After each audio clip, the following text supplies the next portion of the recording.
দেখতেছেন এক কৃষক ভোরবেলা হালকা কুয়াশা পড়তেছে, সে বাড়ি উঠিয়ে নিয়ে আসতেছে। আঞ্চলিক ভাষায় এগুলো বাড়ি বলে। গ্রামীণ মেঠো পথ, একদম ভোরবেলায় গ্রামীণ মানুষ মাছ ধরার জন্য এই জিনিসগুলো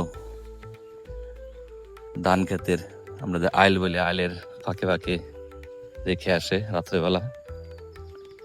সকালবেলা এগুলো উঠিয়ে নিয়ে আসে। আমাদের আঞ্চলিক ভাষায় এগুলোকে বাইর বলে। কয়টা বাইর পাচ্ছেন আপনি? 9টা। 9টা। নাম কি? মোহাম্মদ আকবর আলী। প্রতিদিন পাতেন?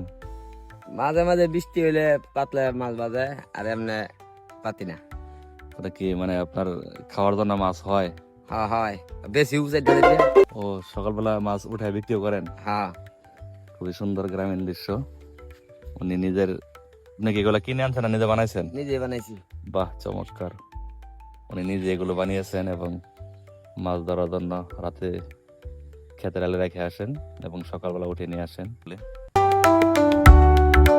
খুবই সুন্দর দৃশ্য।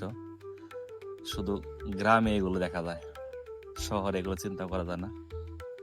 গ্রামের সহজ সরল মানুষগুলো এভাবে জীবিকা নির্বাহ করে।